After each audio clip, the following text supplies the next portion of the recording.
first of all, it's the cast, but next it's actually how you lead or how you get that contact on your drift, because it's so easy to just lead your nymphs or dragging your nymph towards you, because then you obviously have contact, but they're not always drifting in a dead drift, so it's not that natural to the fish. But so I would say both casting and how you actually drift your nymphs. That was Erlend Nilssen sharing 2 big Euro nymphing struggles for many fly fishers. Euro nymphing in Norway today on the Wet Fly Swing Fly Fishing Show. Welcome to the Wet Fly Swing Fly Fishing Show, where you discover tips, tricks, and tools from the leading names in fly fishing today. Hey, how's it going today? Thanks for stopping by the show. Did you know that you can now leave a rating on Spotify? If you're on Spotify right now, and I believe if you've upgraded to the newest version, click the little 3 dots, and I believe you can leave us a 5-star review if you've been enjoying the show. We'd really appreciate it. Definitely thank you in advance if you're able to do that. Today's episode is sponsored by Dette Flies. Established in 1928, Dette Flies is the oldest family-run fly shop in the country, now in their 94th year. Please head over to wetflyswing.com/Dette to grab your in-house flies today. That's wetflyswing.com/Dette, Dette, to support this podcast and the oldest fly shop in the country. We're also sponsored by the Fly Fishing Film Tour. The Fly Fishing Film Tour is back. It's back, baby. Don't miss this year's 2022 F3T as it returns to theaters near you for another fabulous season on the water. Full of rod bending action, unforgettable storytelling from coast to coast, swag, and a whole lot more. Tons of stuff here, including conservation partners. Please head over to wetflyswing.com/F3T to find a show near you. That's wetflyswing.com/F3T. Erlend Nilssen is here all the way from Norway today. Erlend is the rock star of Norway fly fishing and sheds some serious light on putting together his Euro game. We also find out where you should be heading if you want to make a trip to Norway. Obviously, Atlantic salmon is big, so we just touch on that briefly, but there's also some really cool fishing there, including grayling, some really big grayling, and of course, brown trout and sea trout.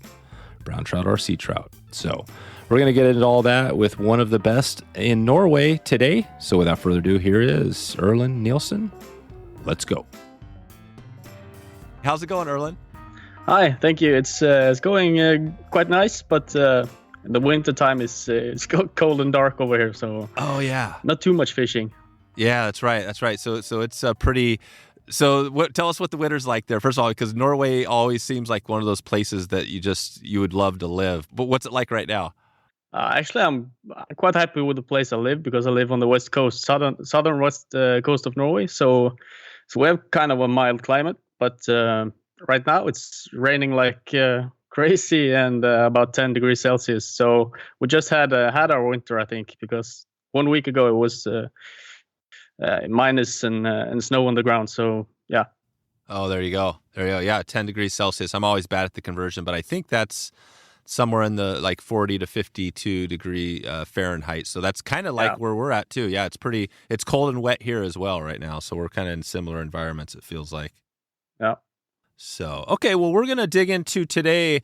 You've been you've won a lot of awards and things like that through the team Norway and Norwegian fly fishing and things like that. We're going to dig into some of that history and everything you have going with Euro Nymphing, because Euro Nymphing is a super hot topic always on this show. But bring us back to fly fishing. How did you first get into fly fishing? What was your first memory of that? How did you get into Team Norway?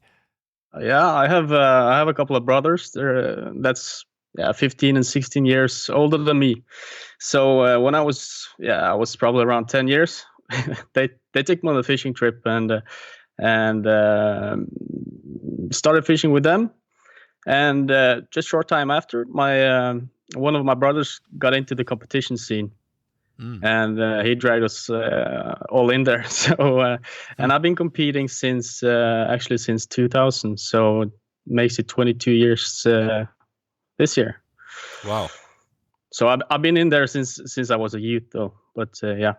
Yeah, 22 years, obviously. Yeah, it's a long time. And we've had a few episodes on here on Team USA, you know, Devin Olsen and Lance, you know, some other people that have been. I'm sure you probably know those guys. But yeah, it's always interesting to me because it's a whole different perspective on what you do. We're going to talk about that as well a little bit later. But take us to Norway a little bit, because for somebody who hasn't been there, it seems like one of those destinations that everybody should go to. Describe, what do you love about Norway, like as far as from the fishing and environment side? Yeah, Norway is a perfect country to fish in. It's we have a lot of wild fish. Not many stockfish areas like in the rest of the Europe, but we have a lot of wild fish and loads of rivers running in every direction, south, north, west, east. So we have plenty of water, and we do not have that many people in our country. So it's a lot of unpressured water. So the fishing is just perfect, and we have also quite good coastal fishing if you like SeaRun browns. That's mainly what I do nowadays. It's like from November to early April. I'm mainly in the coast doing saltwater fishing for SeaRun browns. So we have a season all year round, but of course in the wintertime it's not much to do. But it's a great country to fish in. There you go. Yeah, that is, because you have that. And then do you also have, what's the Atlantic salmon gate? Because that's also a really hot target item always. What's that look like there? The Atlantic salmon in Norway is, it's famous for its Atlantic salmon. So we have loads of rivers, but unfortunately there is a decrease in the popularity of Atlantic salmon. So also a lot of rivers are closed for fishing now. So that's not only a good situation, and it's big industries like fish farms and all that stuff really affecting the fishing. Yep, that's one of those. And yeah, we're not going to dig into all that on the conservation stuff today, but obviously there's challenges, but the SeaRun browns, I mean, that is a super popular topic as well. Take us there a little bit on the SeaRun. What's that look like? Is that because we have, there's some SeaRun fishing, closer to us as well. We don't have to go to Norway to find them, but it is a popular fishery. What's it like there? Is it pretty easy to find big fish? We are mostly wade fishing, and the bigger fish are going more further from the bank. So you need a boat to get in contact with the real big ones if you want to get them often.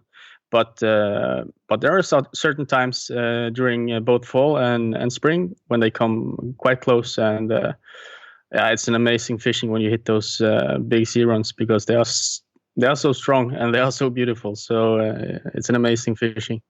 So we mainly go around wading. I fish a lot of shrimp patterns because shrimps are all over the shoreline. So, and the sea trout seems to love them. So it's amazing fishing. There you go. Well, I think sea trout, we might also talk about that a little bit today. I wanted to really dig into a little bit of what you do. I'm imagining kind of Euro nymphing obviously is always a hot topic. And are you still, like right now, are you getting prepared for like competition fly fishing? Is that something? I know COVID obviously has been around the world. Is that something you have going right now? Yeah, unfortunately, because of COVID, it's I missed out a few years, at least international. But we're actually going to have the European Championship hosted in Norway this summer. Oh, nice. So yeah, I'm really looking forward to that, and it's a lot of preparation going on, fly tying, teams meeting, and all that stuff. So yeah, we are preparing. Hopefully we're going to do well on our home ground. That's mainly grayling fishing. Oh, mainly grayling. Okay, so that's cool. So this is mainly a grayling thing. And is it pretty, how popular is the kind of team, I keep want to say Team USA, but Team Norway and that there, how popular is it? Because here, the Team USA doesn't get quite, you don't hear as much about it as you do. I'm curious, is it very popular? Does everybody know about what you have going? No, it's not like in Central Europe where competition fishing is huge, and let's see, the team members are fishing stars in their countries. But in Norway, it's probably a lot like US. Not a lot of attention, and it's like it's a different culture. It's like people are not used to it yet. Oh, I see. Yeah, they're not used to it. And you've been doing it for a while. So is it on? So typically, when you're out there fishing, is Euro nymphing kind of nymphing when you're out there? Is that kind of like a majority of the type of fishing? Or are you mixing up a lot of different types, dries, everything else? I mix up everything. It's like when you're a competitive angler, it's you always strive to be the let's say the complete angler, because you need to do everything. You need to be good at dry fly fishing. You need to be good at streamer fishing. You need to be good at still water fishing, and of course, you need to be good at nymphing. Since the trout and fish in general feed most of the time on subsurface, of course, you need to present the flies there as well. Mm-hmm. So yeah, it's a lot of nymphing. I would say during a season, it's probably around 50% of the time I'm on the water. 50%, that's right. Well, let's dig into a little bit on the Euro nymphing. We're going to circle back around to some other general stuff later, but let's start with that because Euro nymphing is definitely a super hot topic. Everybody wants to. It seems like it's maybe the easiest way to catch fish out there for at least trout. And you're talking about grayling, which is awesome too. I love digging into that, but let's take us back to let's take to the start because I'm not sure if you're doing this differently than kind of how people set up over here. But talk about that a little bit. Do you feel like this is similar to what other people Euro nymphing setups around the world, around other countries? Yeah, absolutely. I got my inspiration from the international competition scene. So I think most guys in Europe and probably the world in general is doing more or less the same. It's been developing from, for us at least, it's been developing from the Czech style all the way up to where we are now. And in Norway, even though it's probably more than 20 years ago since the real Czech style was popular, still in Norway people think about nymphing as Czech style nymphing. But I've seen the videos of Lance and Devin, and we are basically doing the exact same thing. Yeah, same deal. Okay, and I'll put links in the show notes to those past podcasts we've had with them.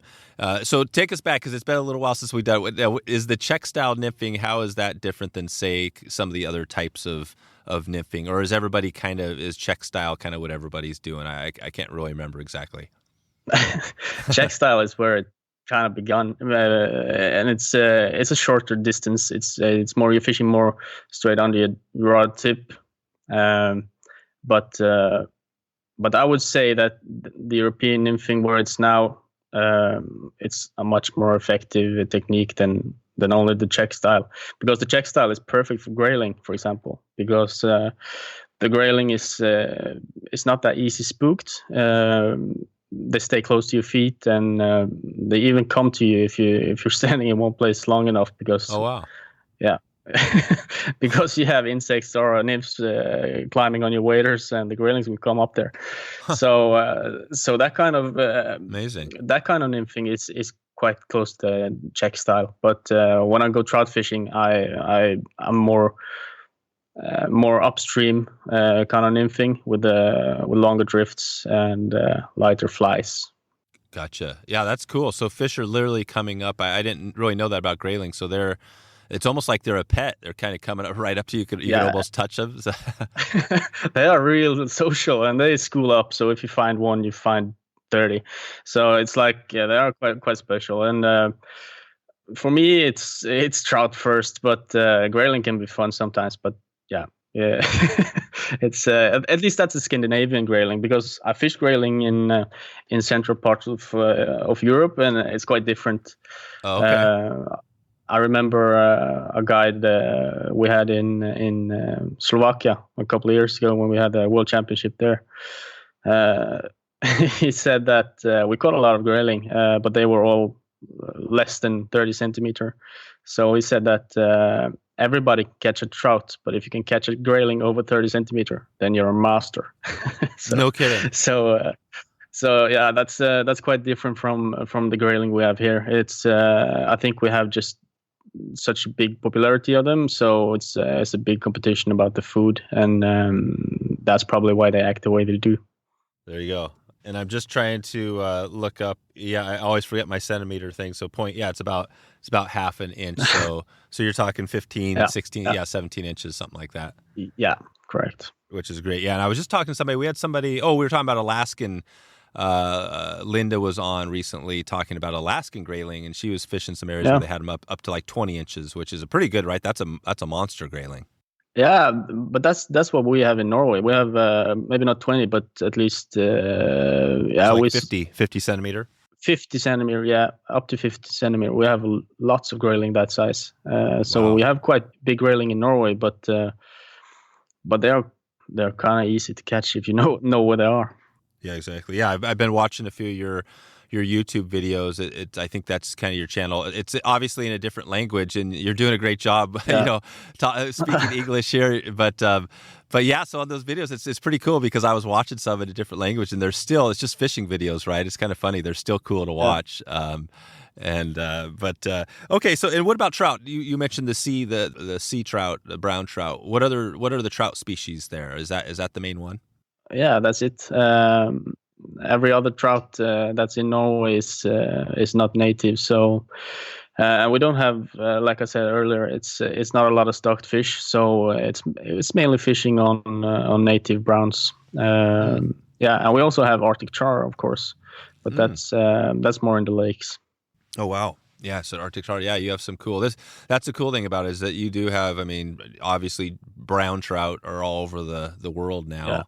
But yeah, you guys have the native population. So when you guys have this event coming up here, the European Championship, I mean, how does that look to you? Do you feel like, you're going to have a good chance at winning this thing, or is it pretty much, it's going to be just as challenging as if you're fishing in Spain or something like that? Aye, we have a bigger advantage on our home ground. We know the area quite good. That's a huge difference from when you travel around the world, because then let's say I go to Spain, then I'm there probably 1 week prior to the competition, and that's all I get to prepare. Mm-hmm. But now we've actually had competitions in this area the last 4 or 5 years, so we're quite familiar with the place, and I think that's a big advantage, because one of the rivers we're gonna fish, actually 2 sectors. It's Glomma River. It's the biggest river in Norway. So in there, it's like 200 meter wide on the biggest part. So you need to know where to go. And we have dreams and goals of making the podium, but it's gonna be real tough. The other teams are strong. And also the Finnish team, which is very familiar with the fishing we have here because it's similar. They've been strong the last 10 years, and I see them as one of the favorites. Also together with Czech, France, Spain, always. So it's going to be real tough, but I think we have at least one of the biggest chance in a while to get a good position.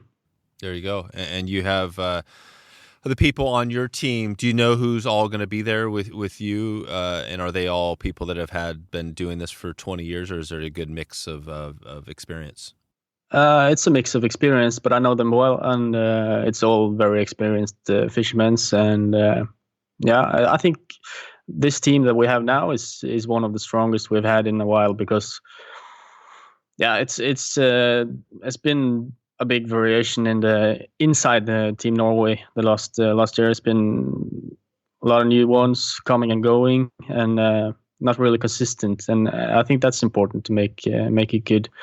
But now we have a real strong team, so hopefully we get it out. That's cool. Yeah, I remember the story that I think it was either Devin or Lance was talking about when Team USA, back in the day, they started out as just they weren't very good, and it was more like a bunch of they were just kind of like picking whoever to come off, and it was more like who wanted to go travel. And then when they really got serious about it and started, obviously making it a serious deal, they got better at it. But yeah, like anything, I mean, it's you're the top of the game, right? I mean, you guys are the best in your country. Best in the world, so it takes some preparation. I mean, how much are you fishing? I'm just curious. Like throughout the day, throughout the year, are you fishing every day, as much as you can? How does that look? Yeah, as much as I can. I actually I've had that question several times. So actually, a couple of years ago, I just noted every day I went fishing, and I ended up 220 days fishing. There you go. That year. So I guess I'm in average around 200. Days a year, so quite much, yeah. So you're like I mean, basically a guide, right? Are you? I'm not sure if you guide at all, but that's pretty much what you are. You're kind of a same level of experience, if not more. Yeah, I would say so, because when you're also in the international competitions, you get a lot of good friends, good contacts around the world. So you people with extreme experience, and so I would say you get some extra from just being there. Let's take a quick break for a word from our sponsor, Togen's Fly Shop, providing superior products at a very affordable price. A very nice resource for fly tying materials, tools, and accessories. Togen's definitely has you covered here. They do a lot of stuff well, including some tutorials. They got some great people doing some good stuff there teaching. Togen's is now offering a fly box, a fly tying box. This is their mystery box where they select all the materials for you and you get a nice package right in the mail. It's only one click away and you can get started right now. I recently made an order through Togen's and the experience was perfect. After being out on the water and losing a few flies, I had to make a few more purchases of some new hooks and materials, and I did that at the website. You can go to wetflyswing.com/Togens, and you can take a look at their diverse selection of products today. Head out there, support this podcast by clicking over at that link at Togens Online. That's wetflyswing.com/TOGENS. Okay, back to the show. Well, you mentioned the Glomma? I think is it Glama? Is that how you spell that? Yeah, just a double M. Yeah, Glomma. Yeah, I guess there's two. Yeah, Glomma. And is that so? That's one of the bigger rivers there. Where if people are coming up there to fish from around the world, I mean, are there a bunch of locations? Obviously, you have like the Atlantic salmon. But where are people headed? Are there just tons of rivers where people are going, different lodges and things like that?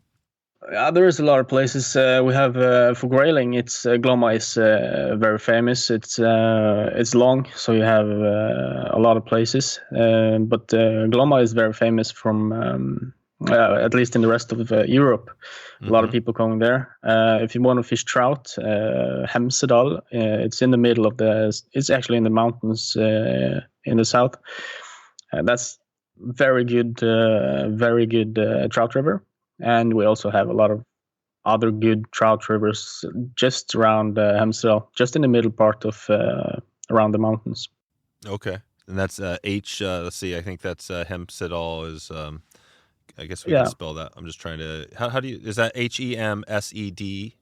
Yeah, that's correct. AL. Yeah, AL. Hemsedal.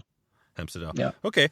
And well, let's dig into a little bit on the nymphing, just take us there for a little bit. And I'm curious because like on what you use, your gear is probably a little bit different. But talk about kind of back to the basics: rod, reel, line. And I know you mentioned that it's similar to what we do over here, but talk about what you're using there. If you're going out nymphing on, and what is your home river? Like if you're going to go nymphing right now, is there a river nearby where you live? I have a couple of small creeks in Bergen, but if I want to go to let's say a river, then I will travel to Voss, which is about an hour and a half from here.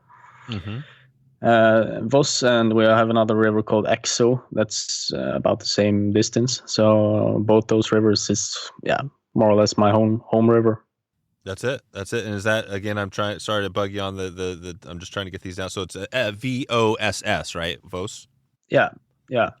Voss, and then EXO, it's EKSO. Okay. Exo, cool. So you're going there. So let's just say we're going to the Voss, today. Well, probably not today. What is the best time if you're going to go fishing for trout? I guess you're talking. Well, now, are you talking the Voss? Is this Grayling or No. That's brown trout. The closest Grayling River I have from my home is 7 hours drive. So now Voss, it's we have a lot of snow on the mountains around Voss, so it's kind of late.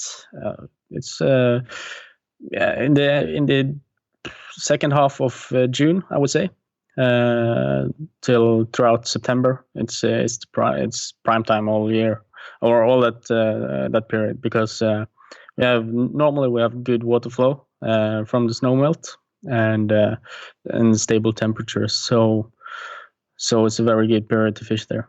It's mainly mid-sized trout, like let's say 30. You get them up to 40 centimeter, but not huge trout. It's just perfect game fish. That's right. And this one does not have a connection. Do some rivers have a both sea-run and native and a resident fish? Yeah. This river is also. Now I'm fishing on the brown trout stretch is more up, but when you get further down, they become salmon and sea trout as well. Oh, but there is more difficult to get to get the places. Oh, okay. Yeah, I gotcha. Okay. So let's take us to the water. So we're in maybe the summertime, and we're fishing it. What is the gear? So talk about your rod, reel, line setup. What do you have there for what are you using for a rod? Yeah, I'm typically using a 10-foot 3-weight and or an 11-foot 3-weight. That's two rods I'm normally going with. If I'm fishing, let's say I'm fishing shallow parts where I can come close to the fish, I prefer the 10-foot 3. Mm-hmm. But if I need a longer reach or fishing calmer or flatter areas of the river, then I probably use the 11-foot to get a little bit more distance between me and the trouts. There you go. And give us a brand. What are you using there for brand names? Yeah, I'm cooperating with Vision, which is a Finnish manufacturer. So I'm using a Vision Nymph Maniac most of the time, and sometimes a Vision Ekso Graphene Nymph as well. Okay, perfect. Yeah, good. I'll always love to. Well, where we can throw some links in the show notes, and obviously we've heard of that company. And then what about your talk about your line? What do you got for a line there? Yeah, I use a level Euro Nymph line. So yeah, I'm always looking into Facebook and all those comments around, and I see people say you don't need a Euro line, use backing or use mono or whatever. Right. For me, it's never been a question. Not only because it's you have to use a line in competition, of course, but anyway, it's. I think the feel when setting the hook, when taking in slack, when playing the fish, everything. I think the feel is much better with a coated line than mono or backing. So yeah, I use a level Euro Nymph line. There you go. Yeah, and that's also Vision. What? Oh, also Vision. Okay, yeah. So the Vision. What? And they make. I'm not even sure on their product line. So they have rods line. They kind of have a little bit of everything. Or what do they focus on? They have a very broad catalog. It's like they have everything. They have everything for salmon fishing, sea trout fishing, pike fishing, trout, grayling, nymph, dry, whatever. So they have everything. Yeah, that's right. There's so many, obviously, around the world. There's, tons of names that always come in. We've had a few companies, I think, near you that have been on this show, and but yeah, I'm hoping to dig into a little bit of that today. So let's just keep this going on this. So we have the line, and what about a reel? Is that also a Vision reel, or you're fully there? That is also a Vision reel, yeah. But the reel is the most important part with the reel is that it balances your rod properly. Oh yeah. And of course, that's a little bit of an individual thing, how you like it. But I would say that get a little bit of back weight on your rod. so you get a little bit. You get automatically get the top a little bit up, so you don't have to correct yourself all the way. So I think it's important to have a little bit back weight on the rod. So that's what you do with the reel. That's it. So you think that is really important, getting a little heavier reel to keep the tip kind of coming up. Is that what you mean? Yeah, depending on, of course, how light the rod are and how well the rod is balanced without the reel. But at least you want you don't want it to be tip heavy, if I can say that. Yeah. Because then you lose the sensitivity. Okay, so that's right. Yeah, you don't want it to be tip, and the rods obviously are, they're Euro rods, so they're super light tips, and it's a cool thing. And we have a lot of people that obviously have just started Euro nymphing, some people that are more experienced. So there's always questions on, how do you do it right? Because it's kind of when you first start doing it, it's really a little weird, right? Because it's almost, you don't really have a line to cast. Talk about that a little bit. What are the tips if you're out there? Now, first of all, do you do any guiding? I do some guiding, and I also do some courses in Euro nymphing. So, what I see is actually a big issue is the casting, because it's so different from what you learn in a normal fly cast. So the casting is actually something we spend a lot of time on the water before people get it, So, but it's quite simple. But you just need to think different. It's like you cannot roll cast. You cannot just do small loops, because then your nymphs will hit the rod and you're not fishing the rest of the day. So the casting is actually a bit challenging to get people to get at once. So is this course material like where people are actually you have it online, or how's the course material set up? We're not. We're gonna have it online soon. We're just gonna start doing that. But now it's been physically there in the river with them, and First we have some slideshows and fly tying, and then we go to the river, and That's right. Yeah, because there's a lot too. So, well, let's just take us there for a second. So, say I'm heading up there, to fish with you here this summer, spring, summer, and I'm there, and we're on this river, and I'm kind of brand new to it. Maybe I've tried to cast a couple times and I've just had to give up because it was so hard.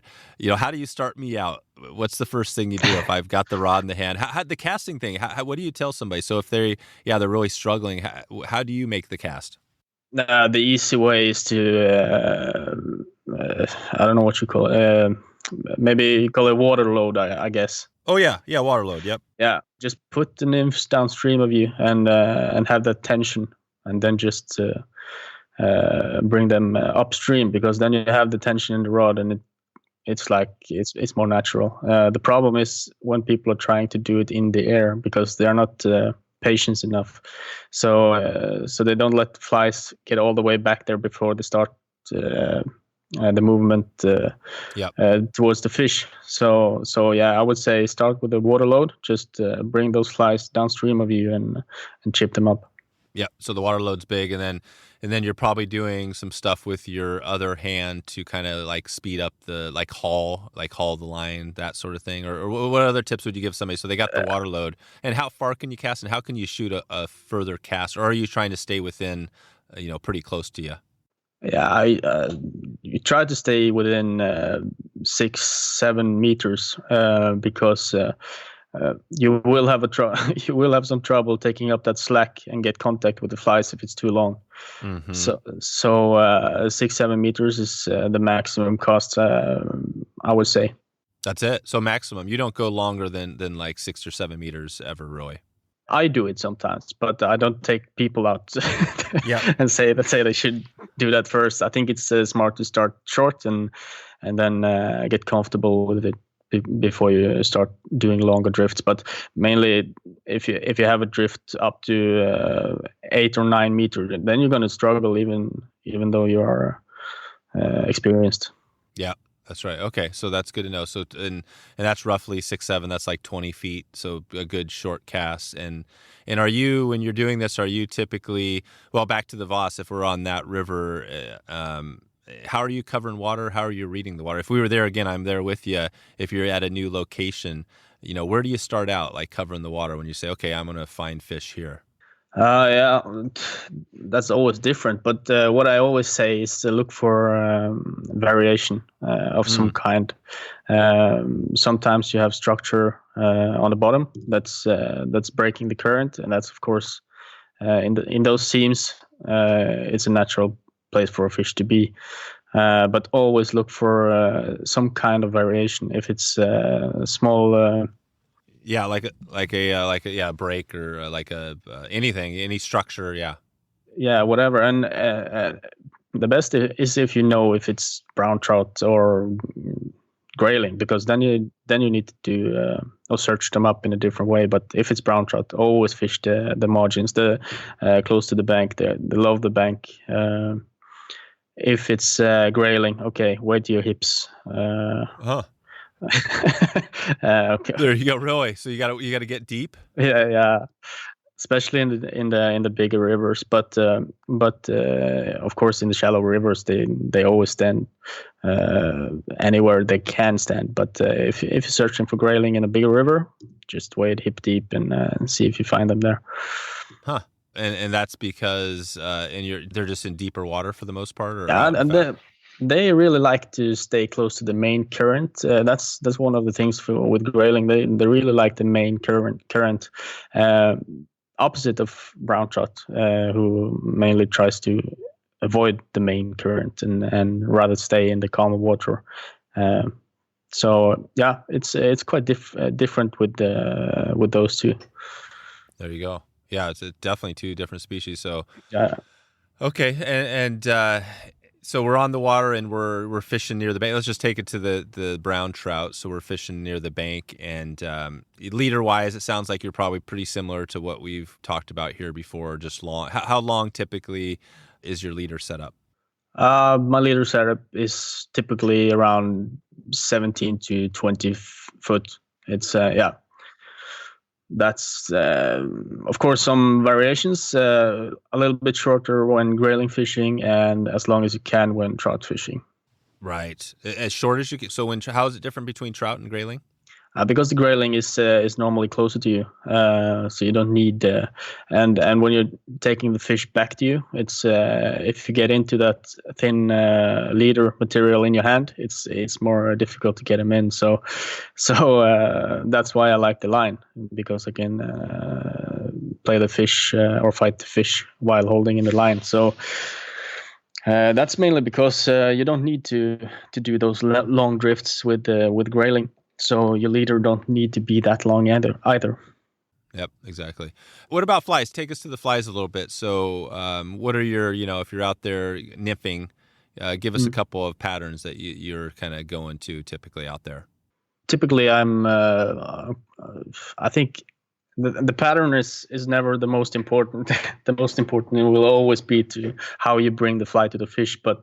But I have a rule that if you have one dark nymph, one light colored nymph, and one attraction nymph, then you have the basics. And you just need those in different sizes and different bead and weights, colors. Yeah. So let's say the Pheasant Tail is probably my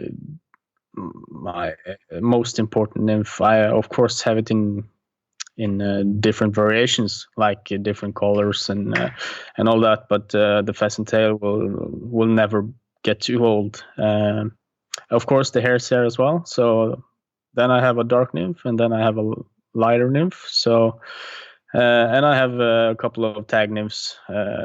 Can be anything. It's like you have the red tags. You have the all kinds of variations, but I think it's important to have those three as a basic, like one dark, one light, and one attraction. That's a good tip. So when you cast, let's say you're casting upstream towards along the bank for some of those trout, and you have those three flies. Talk about how you're fishing that. So you get down there. Just bring us there. How are you getting that down to the fish and knowing you're at the right distant level? Yeah, of course, depending on the water flow. Let's say in my typical rivers, I would fish two flies, just just to cover 2 different depths, because some places is the trout they just stay on the bottom, but other places they stand probably 30 centimeter over the bottom. So if you have one fly hitting the bottom or too low, it's nice to have that dropper fly that's actually in the path of the fish. So typically I'm fishing 2 nymphs, casting upstream, never let the line land on the water, only the flies, and keep that indicator close to the surface. It's like you guys call it cider, I guess. Yeah, cider. Yeah, we call it indicator. Oh, you do? There you go. Because indicators aren't allowed, right, in the competition? No, you can use indicator fly, of course. Right. You can use a bung, which also is a fly. But yeah, we like to keep. We use the mono indicator, just like your ciders. Yeah, same thing. Yeah, it's exactly the same thing. I don't know why it's called different, but in Europe we normally call it indicator. Indicator. Yeah, so keep that close to the surface, and always keep in contact, or at least try to keep in contact with the flies without dragging too much, because if you start dragging the flies, they will not come in a dead drift. Like dragging them on the bottom? Yeah, or dragging them towards you. Right. Yeah, so just try to keep that contact without dragging, and then you will hook that fish, hopefully. One more quick word from a super duper sponsor, Trxstle. The CRC system from Trxstle provides secure, convenient storage for your fully rigged fly rods with unsurpassed gear protection. The CRC system is pretty cool. It comes with a very easy mounting system. It secures right to your vehicle, to your rack, whatever you have there. There's a reel compartment that's actually flipped around, so your reel's right up, which actually protects them more. This thing is bomber. You can bomb down a gravel road and not have to worry about your rods on top of the car. So this just makes it easier to have things ready to go. Obviously, having your rods rigged and ready to go makes it easier just to get off work. There you go. They're on top of your car. You don't have to rig them up. And you can actually, this is fully, if you want to have it the full length, you can have your rod ready to go. So no breaking it down or any of that stuff, which is cool. I remember I had a pickup at one time that had the window in the middle, which was always pretty handy.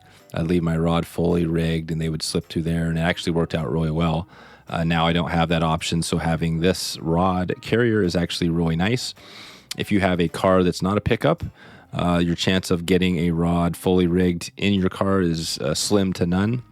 So this is a way to do it. The CRC system actually has the flip-up compartment actually allows you for hatchbacks. It makes it easier if you're securing on a hatchback. There's definitely a ton of stuff here. I'm kind of chopping this one up, and I'm not doing a good job. So I'm going to just let Trxstle take over here. Head over to Trxstle. That's wetflyswing.com/Trxstle, Trxstle, to get started right now. And you will support Trxstle, this podcast, and a whole bunch of excited people if you click over to that link right now. Check it out. Okay, back to the show. That's the amazing thing about the Euro Nymphing stuff is that it actually, is pretty simple, really. And I've done a lot of a similar type of fishing, not necessarily Euro, but it's more the cast. I think once you get the cast, what do you feel like is the hardest thing for the Euro Nymphing for people that are getting into it to get to become good or become really good at it? First of all, it's the cast, but next it's actually how you lead or how you get that contact on your drift, because it's so easy to just lead your nymphs or dragging your nymph towards you, because then you obviously have contact, but they're not always drifting in a dead drift, so it's not that natural to the fish. But so I would say both casting and how you actually drift your nymphs. How you drift. What is the tip there on how do you keep from dragging it? Because depending on the current, obviously the currents could be doing crazy things. How do you keep from doing that? First of all, you need to find the right weight. You need to find a weight that don't just hit the bottom. So you need to drag. So you want to find that weight that goes down, but don't. Yeah, too fast or too much. Yeah. So that's the first one, and second, I think it's just it depends on how many hours you have with a rod in your hand, because it's just a feeling, kind of. Yeah, it's a feeling. So, and that's part of this thing, is that knowing, because you have so many weights, right? You have maybe 3 different beads or for each fly and different color. I mean, what is your fly box? Take us to that a little bit. What does your box look like? Does it have just how many different types of sizes of each fly and colors and all that do you have? I have 3 different bead size normally in one pattern, and I have it all the way from size 12 to 18, and some in 20 as well. So it gets a lot of your boxes will fill up quite fast. It's but you need to have it, because there is always one situation where you wanted one in 16 with a 2.8 or 2.5 millimeter, and it's always the other situation where you want one in 16 but should have been 3.5 millimeters. So you need that you need that spectra. That variation, yeah. So you have a good diversity, and then like you said, the pheasant tail, you might have different hot spot or different coloration on the thorax. Basically, and some with the CDC color. Oh yeah. To make it more lively, and so it's all small things, but your boxes get packed. That's right. Sure. All right. Now, are you tied? Do you enjoy tying up all those flies? The true answer would be no, because it's like a production, when you go and prepare for a competition, at least an international competition, it's just mayhem. You need to sit down, tie those 200 flies, and then tie the other 200 flies, and it's it's not fun, but it's real nice when you have it, so you can just go to the river and know that now I got it. So you wouldn't necessarily go out there and find somebody and be like, hey, can you tie me 200 of these flies? You have to do it yourself? Yeah, I could, but in that way, I like to do it myself, because then I know what it is. But of course, I bought some flies from some guides when we were traveling to different world championships, and they tie great flies. So so no problem. But it's something with this. It's a part of the preparation, even though it's not so fun. It's like, when you do it yourself, you feel like you're preparing. Yeah, no, we just recently had a production, like a full-time tyer on Nick Pianessa, and he was talking about, he's tying, thousands of flies, right? Yeah. And he was talking about, I was asking that, like, how does he keep from getting bored or whatever? But he listens to a lot of books on tape, and I was kind of telling, man, you got to get into podcasting. You got to listen to podcasts. There's a lot of good. How's that going? From you, do you have any podcasts out there in your neck of the woods or anything you listen to? I listen to everything, and I put on YouTube videos. Even though I cannot see them, I can at least hear some fishing. So I use all those tricks just to get through it. Yeah, and your channel is so your YouTube channel, and I know if we were to go there, it's obviously in Norwegian, so it's a different language. But what would describe that channel a little bit for us? Like, what would somebody, if they were to click over there and watch some of what you do, how do you guys cover it, or what do you cover in there? Yeah, it's just a startup. We just started up a new business now called Veig, and mainly we just try to show fly fishing. And first we're going to try to show it to the Norwegian audience, because there is a lot of fishing techniques out there, and a lot of different types of fishing in general that the Norwegian audience is not familiar with. So we just try to show all the cool stuff you can do with a fly rod in your hand, and basically, of course, with trout in focus. So we've done so far. We've done 6 episodes, All those episodes is actually with English subtitles. So really? Okay. Yeah, even though it's in Norwegian, you can see it. I don't know if the grammar is correct in all sentences, but that's okay. But still, we try. That's good. Yeah. So first of all, we're gonna do this for the Norwegian and Scandinavian audience, and hopefully take it more international. Maybe next year. Yeah. And how do you spell that again? Veig. Yeah, IG. Yeah. Good. Yeah. So and I didn't notice. I think I might have been on a different video because I didn't see the subtitles. So that's good.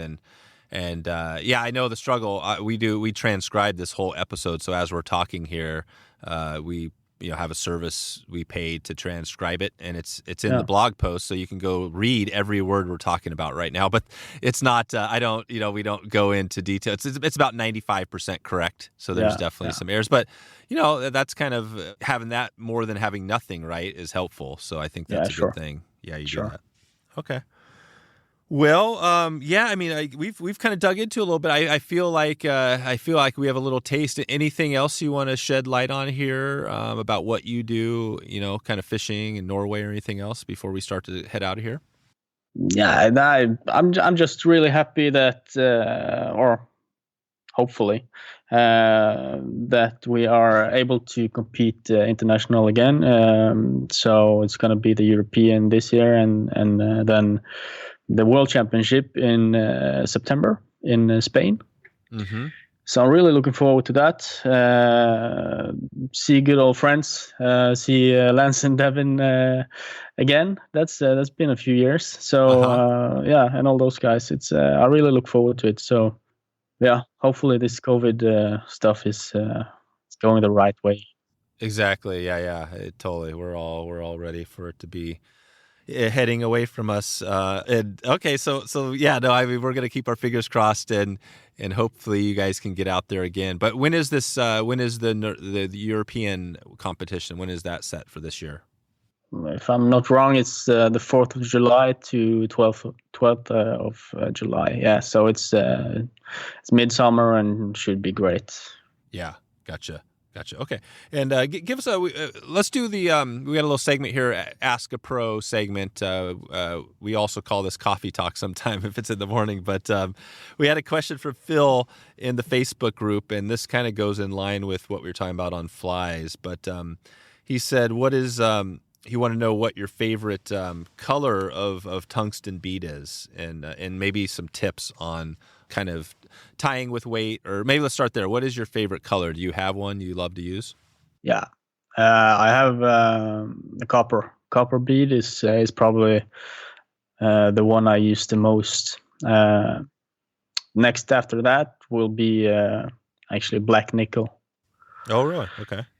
And then, of course, you have all those crazy colors working. Yeah. But you should have it all. But the ones I've used or use more is copper or black nickel. Copper, black. And then what about if you talk about your hotspot bead color, what would that be, your first one? Hotspot metallic orange, actually. Oh, orange. Yeah, but not painted. It should be metallic, not painted. Oh, not painted, right. So these things, and that's because just so it doesn't like chip or something like that. They still chip, but I don't know. I've tried it now for a few years, and it seems like the trout, they really love it. It's like one of my favorite attractor nymphs is with that bead, and it's working like crazy. Oh, wow. There you go. And would you put that on your setup? Where are you putting that? Is that on your dropper or on your lead fly? Normally on my dropper, yeah. Yeah, on your dropper. There you go. Which would be, how far up above your lead fly would that be? I'm not sure in inches, but that would be around 65, 70 centimeters from my point fly. 65, 70, yeah. I want to say it's kind of half. So roughly, 30. So almost 3 feet. 2-3 feet. Okay. A little bit more. More. Not 3 feet. Yeah, between 2 and 3 feet. Yeah. 2 and 3 feet. Okay. Yeah. All right. Perfect. And what about, when you're tying those, anything to know about, I mean, are you just pretty much, I guess, hooks and beads? Well, let's just quickly talk there. What are you using on hooks and beads? What type are you using? I use, for the competition flies, I use Hanak,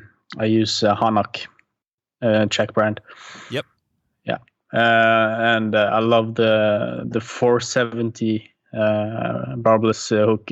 It's just a very good hook. And since I use Hanak hooks, I also use the Hanak heads, because then I know there will never be any conflict. Yep.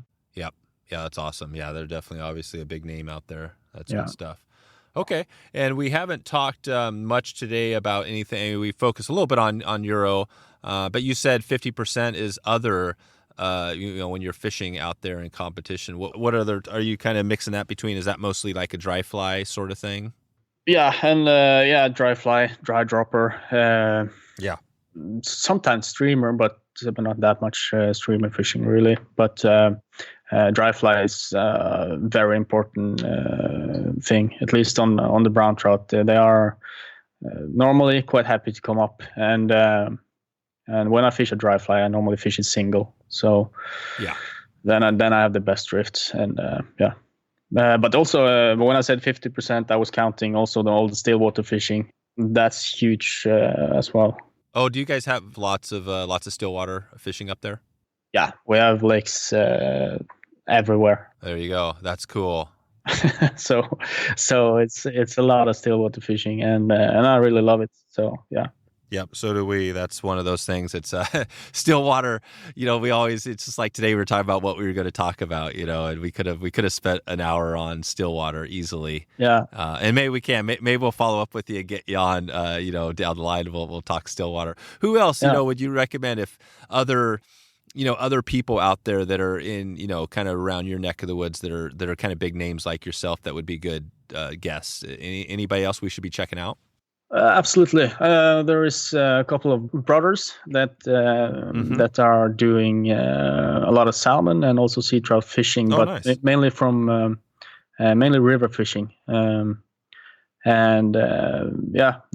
think you should check them out. It's they have a website called SeaRun.No.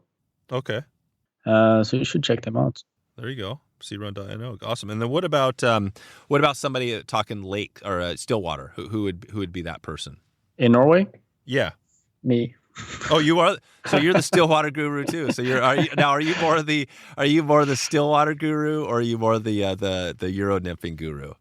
No, I would say both, because there is not a lot of people come that far in either one of the in your area. In either one of the things. So I would say but if you want a real Stillwater man to talk to, you should talk to Iain Barr in the UK. Okay. Iain Barr. That's Iain Barr. Yeah, I think I've heard of Iain, so I'll put a link out to him as well. Yeah, it's a former world champion, and it's just an amazing Stillwater angler. Gotcha. Okay. And what about give us a lodge, a shout out to a lodge. Do you know any good ones over there if somebody wanted to come, whether that was sea trout or Atlantic salmon? Are there any that stick out? Right. If somebody was going to go, say they want to travel, there's different ways to do it, right? You could just travel to Norway and go find some like DIY stuff. But are there quite a few? You mentioned there's some lodges out there, right? Mainly the lodges is connected with the salmon fishing. Yeah, so it's all salmon. Yep. It's not that much in trout fishing, but there is actually an American guy running one camp in a place called Rena. It's RENA. Okay. I think his name is John Bond or something. Oh, really? Okay. Wrong, but so that's one of the places at least. Perfect. Yeah, that's good. Just give us some links, because we're gonna try to follow up with you and dig a little more into this, and and Norway is one of those places. I think Atlantic salmon gets a lot of love, but it sounds like Norway is just one of those places we should all visit before we die, right? It's what are your on your bucket list, like around the world? It sounds like you've traveled a little bit, but if you had to go to one place before you head out, where would that be? One place I haven't been yet. Yeah. Then I guess it would be Argentina.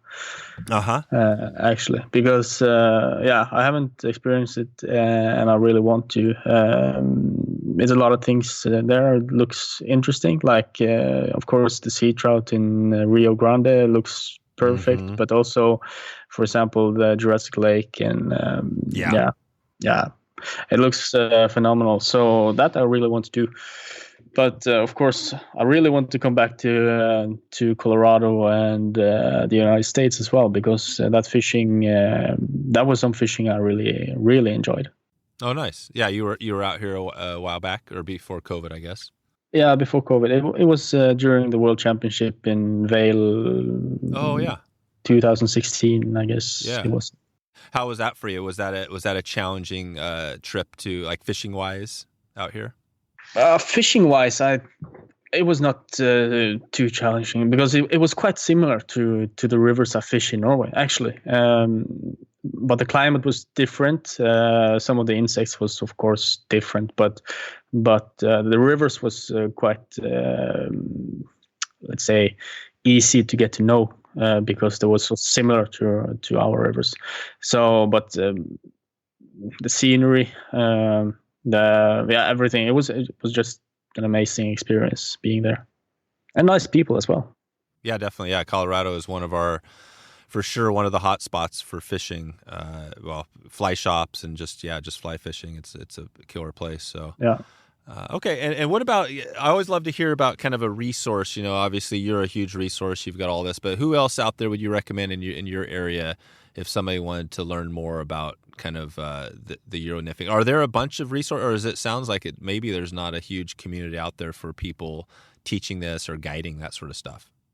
No, in Norway or Scandinavia, it's really not too many. To be honest, it's basically a competition thing, and some people is specialized in it, but it's not that huge here, because and we try to do something with that, though. It's gonna be different in a couple of years. That's one of the plans of our company now, to open up this stuff and make people want to do it more. That's right. So fly fishing wise, it's not still, well, anywhere fly fishing is a small little niche, because it's a small group, but what are people in Norway? So now I'm coming to Norway, but I'm not going there to fly fish. What are people coming there to do in Norway? It's a lot of hiking. Hiking in the mountains. I guess that's basically why they're here, and just seeing the sceneries and all that stuff. That's the main thing people are doing. Just experience the scenery and I don't know why they don't fish. It's a strange thing. I never go anywhere without fishing. So yeah, that's right. So I cannot relate. Yeah, you always have your gear in the car. Well, I'm curious. This is just on a random note. I was talking to somebody. We were talking about what cars people are driving. We've got Toyota is a big. A lot of our listeners have Toyotas. I'm curious. What's the perfect vehicle there for your like outdoor kind of fishing rig? What are people driving? I guess I would say Toyota. Yeah, I don't have a Toyota myself, but I would like one. The Land Cruiser would be perfect. Oh, the Land Cruiser. Yeah, those are awesome. That's right. Yeah, the problem with Land Cruisers, they're like whatever they cost, they're ridiculously high priced, right? The Land Cruiser, yeah. But even the old ones, even the old Land Cruisers here are super crazy expensive, which is. But yeah, Toyotas are a popular. I guess anywhere in the world, Toyotas are going to be a popular vehicle, right? Yeah, I guess so. Yeah. Okay. All right, Erlend. Well, this has been fun for me. Give us a shout out in the next kind of year or whatever that you have. Anything new you want to give other than the competition? Anything new coming for you? You want to give a heads up on? No, it's like Please follow our Instagram on Veig. Okay, Instagram. Yeah, that would be nice for us because, as I said, we like to do a more or get to a bigger international audience in the time, and that's the plan. But Perfect. You have to deal with some Norwegian the first couple of months at least. Yeah, we'll do it. And what's your Instagram? Veig.no. Oh yeah, same thing. Veig. Yeah. So please follow that, and hopefully we're going to do a lot of fun stuff in the future. From production of fly fishing movies and of course the courses, both online and physically. Yeah, I love it. I love that you guys are doubling down on the courses and the teaching and all that stuff. So good deal. All right. Well, thanks again for taking all the time today. This has been fun to dig into it with you and get a little perspective on another great part of the world. And I'll check back with you here. And maybe we can get you on and talk Stillwater on the next time. So thanks, Erlend. Appreciate your time. Yeah. Thank you for having me. It was fun. So there you go. If you want to find all the show notes, all links to everything else we covered today, head over to wetflyswing.com/286. 286. Before we head out of here, I want you to head over to wetflyswing.com/ I was going to say Spotify, but I don't think we have that link. How about we just head over to Spotify right now? If you're listening on Spotify, that makes it very easy. There should be 3 dots if you click over there, and those 3 dots should, if things are set up right, allow you to leave a rating. A 5-star rating would be super helpful. It would show others that this is a good show, and it'll help us find new people, which helps more people stick around in fly fishing, and I believe creates a better world. That's my take on it. So thanks again, and thank you for supporting the show and for listening. Hope to catch you online on the river. Send me an email. Reply back to the email if you're on our list, on our newsletter. Let me know. I would love to hear from you. Thanks again. See ya. Thanks for listening to the Wet Fly Swing Fly Fishing Show. For notes and links from this episode, visit wetflyswing.com.